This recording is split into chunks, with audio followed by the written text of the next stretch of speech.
നമസ്കാരം, ഞാൻ ബിജു മല്ലാരി. വളരെ യാദൃശ്യമായിട്ടാണ് ഇന്ന് ഈ അഗ്രി പോയിന്റിൽ ഞാൻ എത്തിയത്. വളരെ സന്തോഷം തോന്നിയൊരു സമയമാണ്. കാരണം ലോകത്തിൽ തന്നെ മാതൃകയായിട്ടുള്ളൊരു സ്ഥാപനം. ഇപ്പോൾ നിങ്ങൾക്ക് എല്ലാവർക്കും കാണാവുന്നതാണ് ഇവിടെ ഈ കാണുന്ന ഈ agri point G3 technologies private limited. ശരിക്കും ഇത് പ്രൈവറ്റ് ലിമിറ്റഡ് ആകേണ്ടതല്ല, ഇത് ലിമിറ്റഡ് കമ്പനിയായിട്ട് വളരെ ഗംഭീരമായിട്ട് ഇതിൻ്റെ സാരഥികളാണ് ഈ നിൽക്കുന്ന ശിവാസ് സാറ്. വളരെ ഇതിൻ്റെ പിന്നിൽ കഷ്ടപ്പെട്ടാണ് ഈ ഒരു ജനനന്മയ്ക്കായിട്ടുള്ളൊരു പദ്ധതി ആവിഷ്കരിച്ചിട്ടുള്ളത്. അതുപോലെ വേസ്റ്റ് മാനേജ്മെൻറ്റിനുള്ളൊരു സ്കൂളാണിത്. അങ്ങനെയും ചെയ്യുന്നുണ്ട് ജനങ്ങൾക്ക് വേണ്ടിയിട്ട്.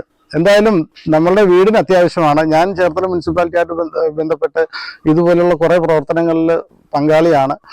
അതിനേക്കാൾ ഒരുപടി എന്നല്ല, ഒത്തിരി ഉയരത്തിലാണ് ഇതിൻ്റെ പ്രവർത്തനം. കാരണം ഒരു സ്മെല്ലില്ല. ഞാനിപ്പോൾ ഇതിനകത്ത് കയറി കണ്ടിട്ട് ഒരു എത്രയോ ടണ്ണ് വേസ്റ്റാണ് ഇതിനകത്ത് കിടക്കുന്നത്, അല്ലേ? 10 ടൺ വേസ്റ്റ് കിടക്കുന്നുണ്ട്. ഒരു സ്മെല്ല് പോലും ഇല്ല. നമുക്ക് വീട്ടിൽ വളരെ യൂസ്ഫുൾ ആയിട്ടുള്ള ബിന്നുകളും ഈ ഇന്നോക്കലോ എന്ന് പറയുന്ന സാധനം ഇപ്പോൾ സാറ് പറയുമ്പോഴാണ് അതിൻ്റെയൊക്കെ ആ ക്വാളിറ്റിയും കാര്യങ്ങളൊക്കെ അറിയുന്നത്. അതിലൂടെ കിട്ടുന്ന വളം നമുക്ക് എല്ലാ ദിവസവും നമുക്ക് നമ്മളുടെ വീട്ടിൽ തന്നെ ഉപയോഗിക്കാം. ഈ ഒരു കൾച്ചർ നമ്മൾ ഡെവലപ്പ് ചെയ്താൽ നമ്മുടെ നാട്ടിൽ കൃഷിയും ഉണ്ടാകും, ഭൂമി നല്ലതാകും. കാരണം ഇപ്പോൾ ഒരു മണരെ പോലും നമ്മളുടെ ഭൂമിയിലില്ല. വളരെ നമ്മളുടെ ഒരു സംസ്കാരം തന്നെ ഇതിലൂടെ വളർത്തിയെടുക്കാൻ സാധിക്കും.